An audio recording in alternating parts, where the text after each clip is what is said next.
Hello, I wanted to come back and share some additional information with you that I think is extremely beneficial with regard to any medication, but just as it pertains to my mother, I wanted to share this with you because it is so important.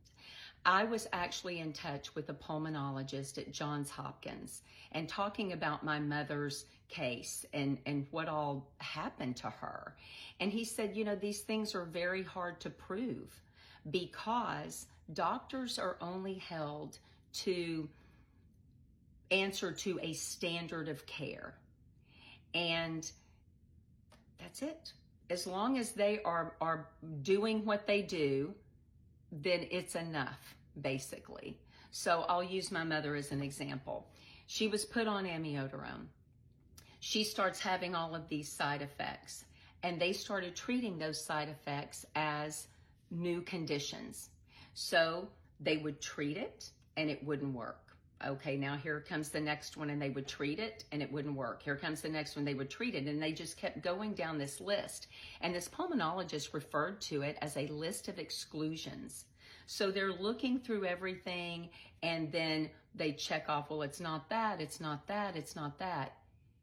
And they put amiodarone was on the last thing on the list of exclusions. How can that be when it has a black box warning? How can that be when my mother had a lifelong history of asthma from childhood? What it should have been on that list of exclusions is, here is the first side effect. Let's look at amiodarone.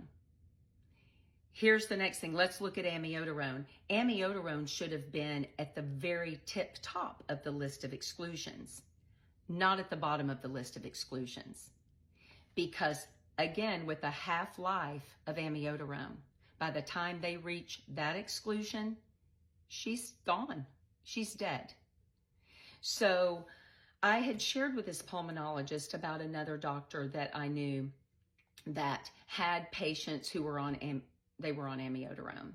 And this doctor was so diligent, and he kept in contact with his patients every single month. He wanted updates from them. They were getting regular chest x-rays to make sure that their lung health was good. And he was just incredible.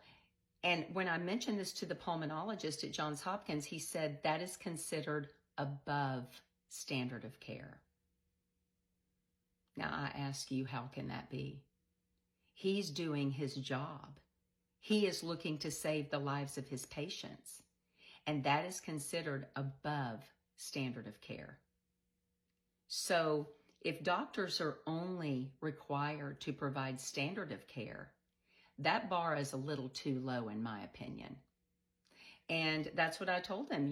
That standard of care sounds like it's really not that great, but it's good enough until it's not.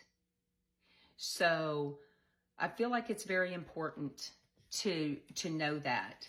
And it just drives home the fact that it is so important to do our own due diligence. Look at all. Read those long pamphlets that you get from the pharmacist. Look at all of the side effects. It takes just a second to Google a medication and look at all of it and pay very close attention because we deserve better than standard of care. And she certainly did. All right, God bless, and do what you got to do to stay healthy and take good care of yourselves and your family.